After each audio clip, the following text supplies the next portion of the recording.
4, 3, 2, 1, and we are live.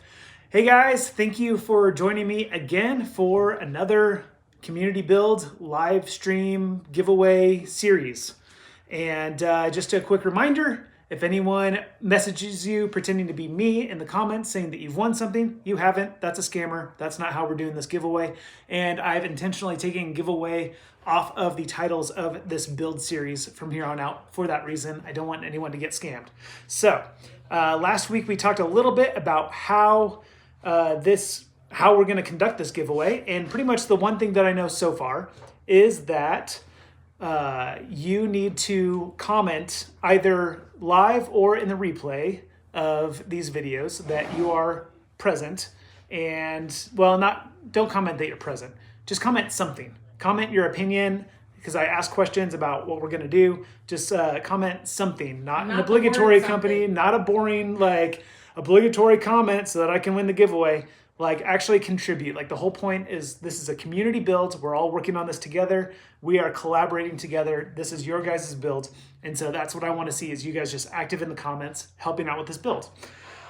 I think that I've decided too that if you are posting anything that's intentionally negative or trolling, then I think that's probably also going to disqualify you from the competition. So if your name gets drawn at the end, however we decide to do that, and I browse through searching for your comments on my channel. If I see any intentionally negative comments, sorry, you're out. So we're going to keep this all very positive. So today we are going to shellac this thing. And I already did the back and sides earlier today, and it turned out absolutely beautiful. I just brought this purple to life. And you might see some brush strokes and stuff on there. That's because I haven't leveled out this second coat yet. I did one coat. I leveled it out with steel wool. I did a second coat. Haven't leveled it out yet, but more importantly, I am going to do this front now for us. So I'm going to reposition the camera and we'll get started.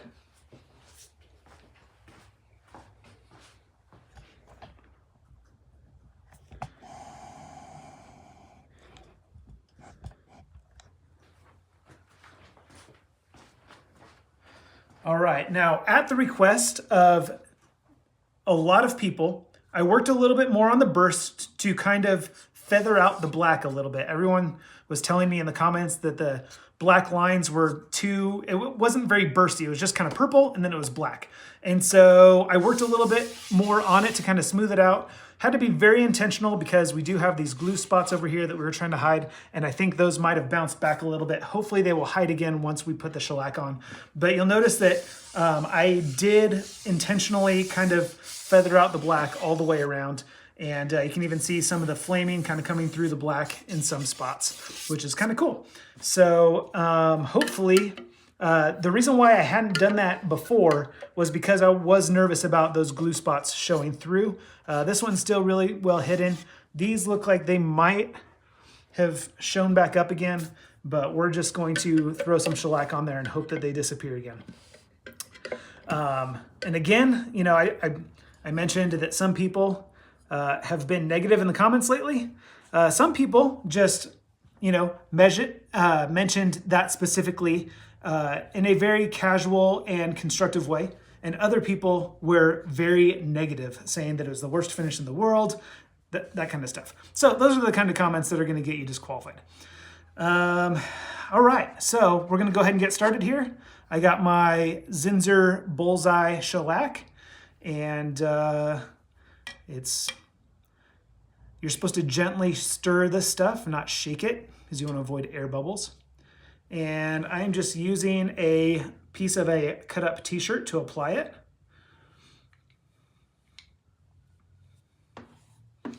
And this first coat, pretty much all I'm going for is kind of just sealing on the color. So I'm going to put it on very thick, and it may look kind of blotchy and swirly because this stuff kind of immediately starts to dry pretty much the moment you put it on. And I'm going to be putting it on extremely thick because I don't want to accidentally pull up the RIT die. So I'm putting it on very thick. That way I don't have to press hard to get it into the wood grain.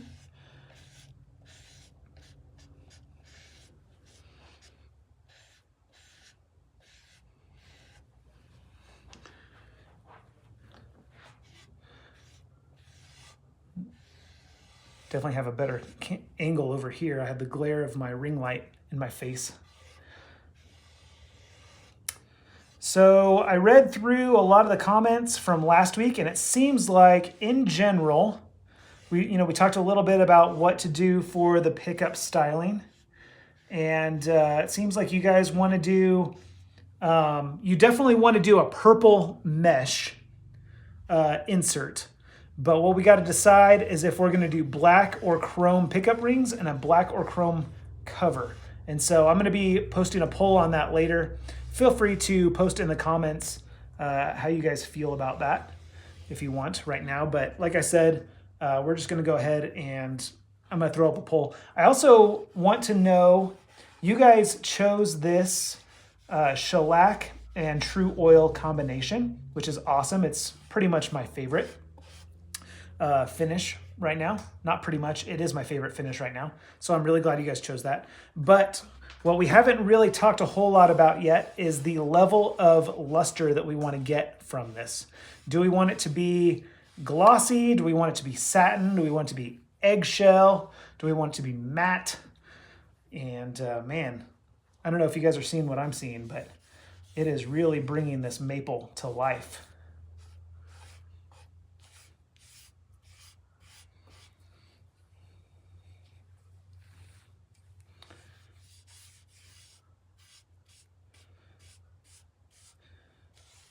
And unfortunately, when I worked on the burst a little bit more today, it did kind of reveal this seam down the middle a bit more, which I was trying really hard to cover up because it wasn't really matched up very well in the middle. And unfortunately, that all kind of came back.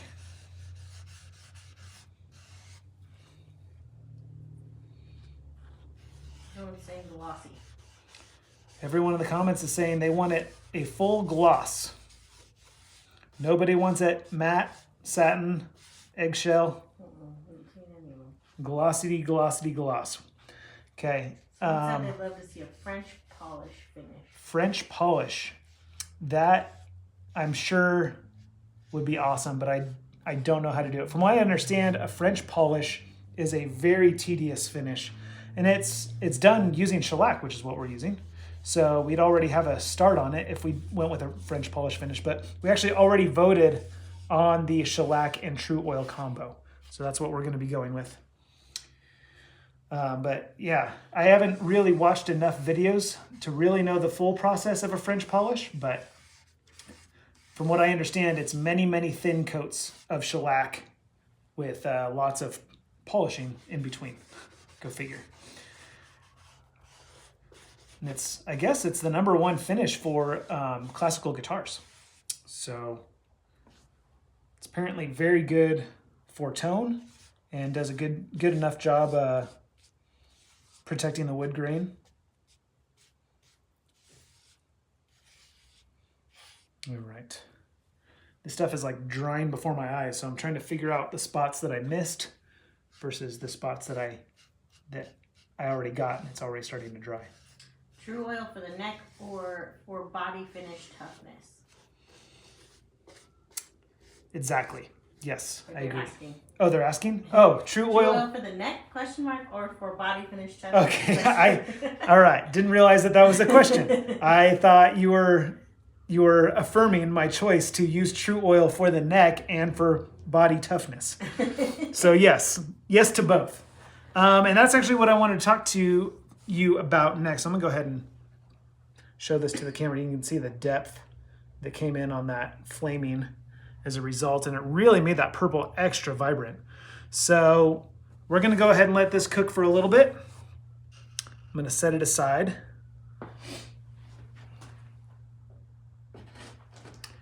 And we're gonna get started on the neck. And so I'm gonna let you guys who showed up to the live stream make a critical choice. Do you guys want to do a coat of shellac first on the neck, or do you guys want to go straight to true oil? So go ahead and weigh in your comments right now, and I'm gonna have Mrs. Guns do a quick tally. I will tell you the benefit of starting with the shellac is that the shellac does a really good job of not tinting the color of the wood. It still comes out looking wet like any finish, but it doesn't turn it like a yellow amber sort of color nearly as much as True Oil does. True Oil will tint it, and so that's just something to consider. Do you want the wood to look more colorful, or do you want it to look more like this? The other thing is with True Oil, I don't use shellac on the fingerboard. I only use True Oil on the fingerboard. So if we go with True Oil, we can start on the top, flip it over, and do the back here in this live stream. So otherwise, if we decide to go with the shellac first, we're going to shellac the headstock, and then we'll just shellac the back. So True Oil. Everyone's saying going straight to the True Oil, huh? Okay. All right. Well, Jamie said True Oil, but your explanation changed my mind. Shellac first. Shellac first. Okay. Well, Because of your explanation. because of my explanation. Okay.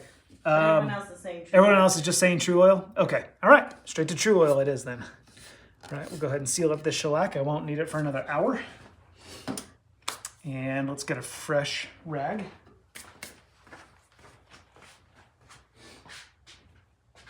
Dan, which finish will make the neck faster? Who asked that? Eric Jennings. Eric asks, which finish will make the neck faster? So the answer is both are fine because we're going to go over with True Oil on top anyway. I love the feel of True Oil, and I love the protection that it offers, and I love that to make it a fast playing neck. You know, everyone's commenting that they want a glossy guitar, but we're definitely going to do a more natural satin and or matte finish on the back of the neck to keep it fast.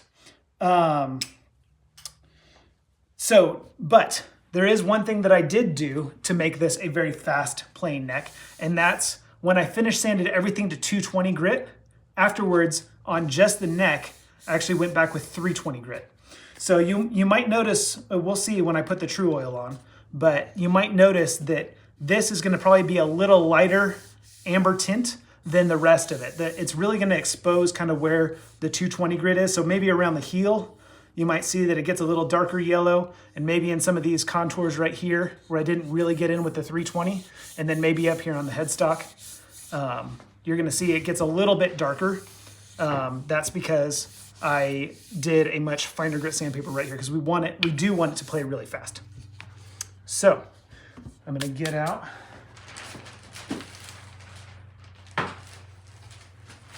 trusty little piece of particle board to have on standby, and I'll show you what that's for in just a minute. This is so that we can apply finish faster. All right. Oh, goodness gracious. I am almost out of this little teeny tiny bottle of True Oil. Last time I went to the store, they didn't have the big one, so I had to buy the little one. And it doesn't last nearly as long, unfortunately. All right.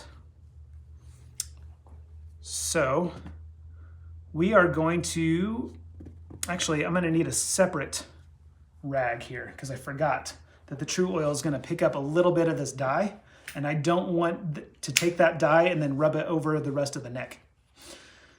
So we'll do a separate piece of t-shirt for that actual headstock.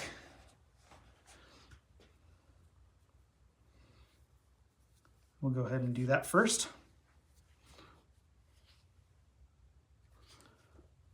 There we go.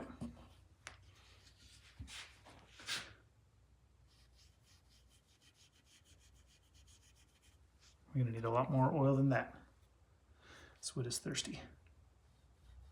There we go.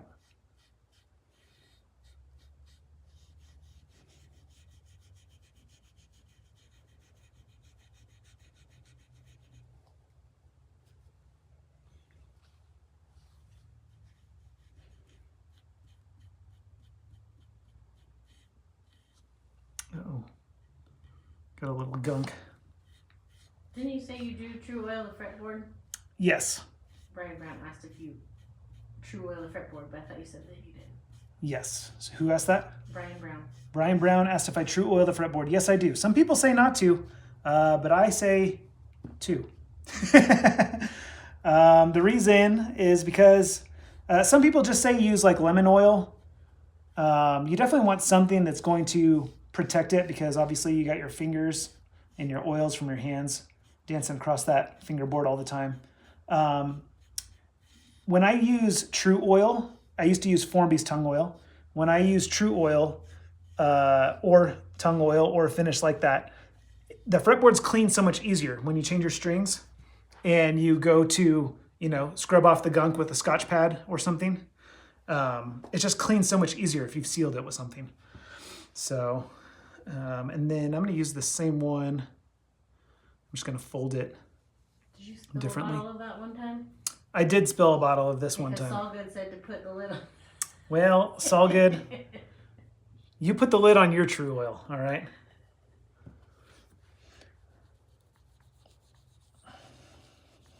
Will the colors of the t-shirt be picked up by the True Oil?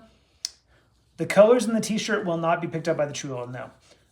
In general, I do try to pick a t-shirt color that matches the finish of what I'm doing. So honestly, when I flip the neck over and do the natural side, I should be using the white t-shirt, but I am actually fresh out of white t-shirts, unfortunately. So I'm using this blue because it's the closest thing to purple that I have, the black and purple that we're going with. And that just prevents if a piece of the cotton like comes loose, like while you're rubbing it, you kind of shred the fibers a little bit. Sometimes one can come loose and you can accidentally, you won't notice it's there until after your finish has sealed it in, until it's dried and it's sealed, and you come back and look at it the next day and you're like, oh man. So that's the only reason why I generally try to at least color match the best that I can. But really, it's not that big of a concern, especially if you're using a higher quality t-shirt. All right, so we got the fretboard. So the reason why I have this little particle board out is now I can flip this over and it's gonna rest on the metal frets. That's not gonna mess up the oil underneath. So let's position this so you can see it good. So now we're gonna take our fresh one. And the reason why I do this is True Oil, it's an hour, I think, dry time, dry to touch, and then 2 hours between coats. And so when I'm doing this specifically, I can do a coat on the full neck and then just wait 2 hours and then do another whole coat. As opposed to, sorry, I can't multitask. I'm trying to get in these tight little spots up here. As opposed to doing one side, waiting an hour, then flipping and doing the other side, waiting an hour, then flipping, doing the other side, because we're going to do multiple coats. This way I can just do them both and then walk away for a couple hours, which is nice. As opposed to guitar bodies, there's not really a way that I can do that.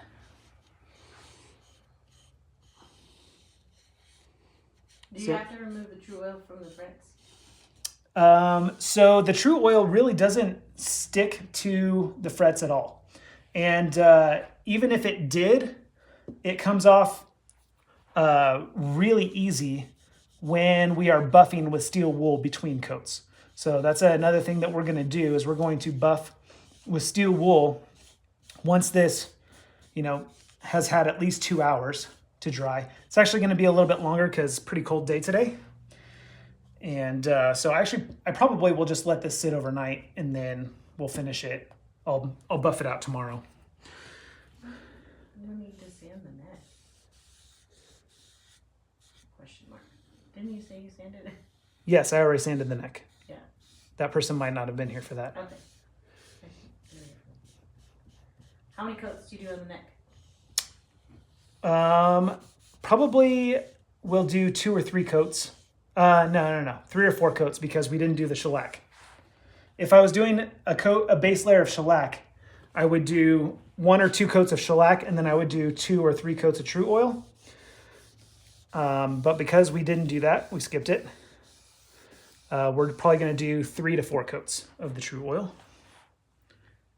And so like I mentioned earlier, you can see how it's a bit more amber up here and it kind of gets a little bit lighter. Part of that is the direction of the grain because of the scarf joint there. So that's kind of exaggerating the effect. But if you look at the headstock, because I didn't sand with 320 way up on the headstock, I only did on the back of the neck. And so you can see how it's a bit lighter right in this area.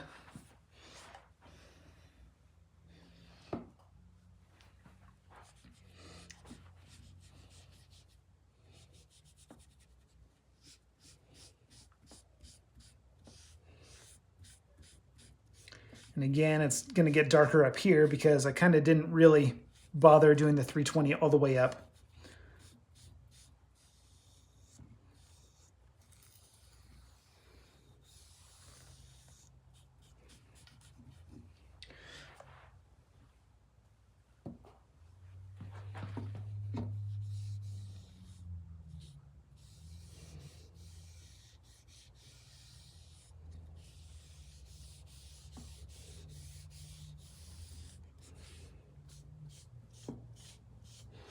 Oh, he says no need to sand between layers.